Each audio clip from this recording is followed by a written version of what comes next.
Bonjour à toutes et à tous. Aujourd'hui, nous sommes de retour avec une capsule comics consacrée à Old Man Logan, réédité au mois d'avril 2025 dans la collection à petit prix de chez Panini, la collection Panini Poche. On va passer 10 minutes ensemble où nous allons décortiquer ce titre et essayer de répondre à la question est-ce que ça vaut le coup de, comment dire, de se lancer dans cette lecture à ce tout petit prix.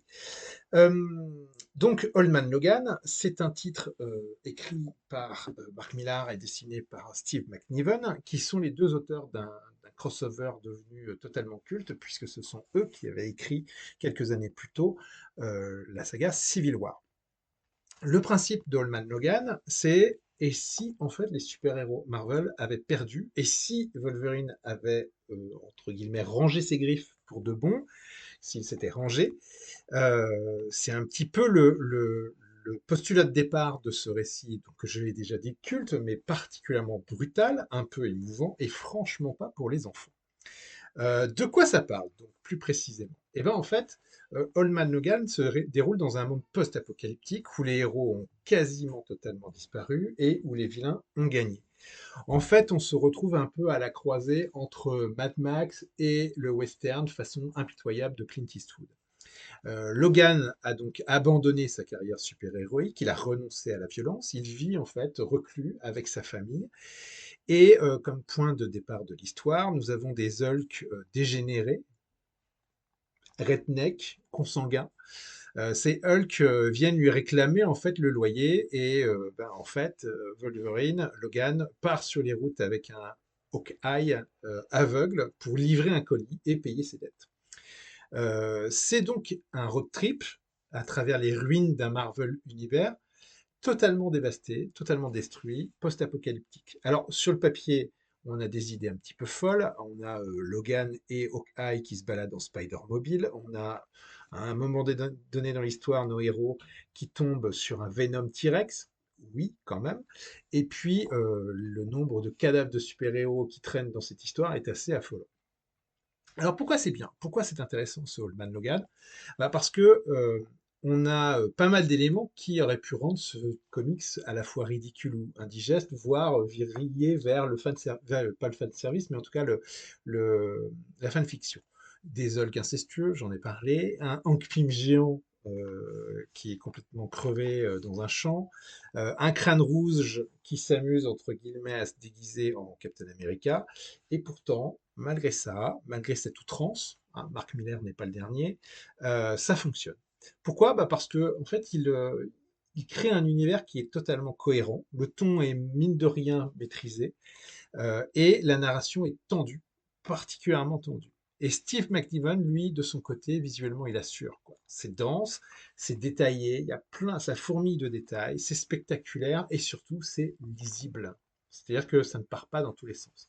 Par contre, attention, quand je dis que c'est un comics violent, ce n'est pas pour rire, c'est pas un comics pour tous les gamins, puisqu'il y a du sang, il y a des décapitations, ça blague pas. Alors, pourquoi c'est le bon moment pour se lancer dans le Man Logan? C'est un titre maintenant un petit peu ancien, qui a connu plusieurs éditions et qui vient d'être réédité en poche, en Panini poche, Marvel poche, je crois, hein, une collection à petit prix. C'est-à-dire que vous vous en tirez pour, je crois, moins de 10 euros, 9,90 € ou 9,99 €. Bah, d'abord parce que du fait qu'on soit dans un récit alternatif, il n'y a pas besoin d'avoir lu 15 runs auparavant. C'est-à-dire que ça fonctionne vraiment comme un one-shot. À la limite, si vous n'avez vu que les films de cinéma, vous pouvez vous en tirer sans aucun problème, puisque c'est autocontenu et c'est la création d'un univers, comme je l'ai dit, alternatif. Donc c'est le point de départ de cet univers. C'est accessible, l'histoire est marquante et c'est parfait pour les fans de Wolverine puisqu'ils vont y retrouver tout ce qu'ils aiment chez ce personnage, c'est-à-dire à la fois ce côté badass, les punchlines bien placées et en même temps, un peu à la manière du Clint Eastwood de Impitoyable, un héros usé par le temps qui en a assez d'être un héros et qui ne demande finalement qu'une seule chose, c'est de pouvoir se poser.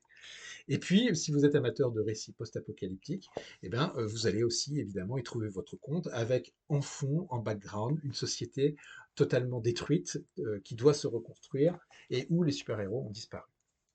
Donc, C'est une lecture qui est un peu particulière parce que c'est une lecture qui n'est pas confortable. Elle nous remue un petit peu de temps en temps. Il y a des passages qui, comme j'ai dit, sont violents, mais aussi des idées qui peuvent parfois heurter.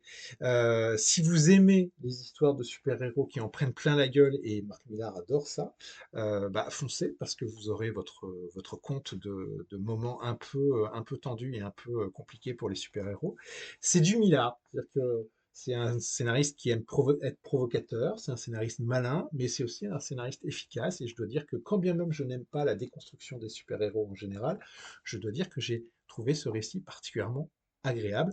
Et puis, pour le prix, de toute manière, à moins de 10 balles, vous risquez peu d'être déçu. Donc lisez-le, relisez bien, et puis vous verrez, même avec les années, si ça fait longtemps que vous avez lu ce récit, eh ben ça fait toujours aussi mal au cœur de lire cette histoire. Voilà, donc je vous laisse avec ce Wolverine Old Man Logan qui est vraiment encore une fois un excellent récit dans cette collection à un tout petit prix. Je vous souhaite une bonne fin de journée, lisez des comics, partagez-les. Ciao, ciao.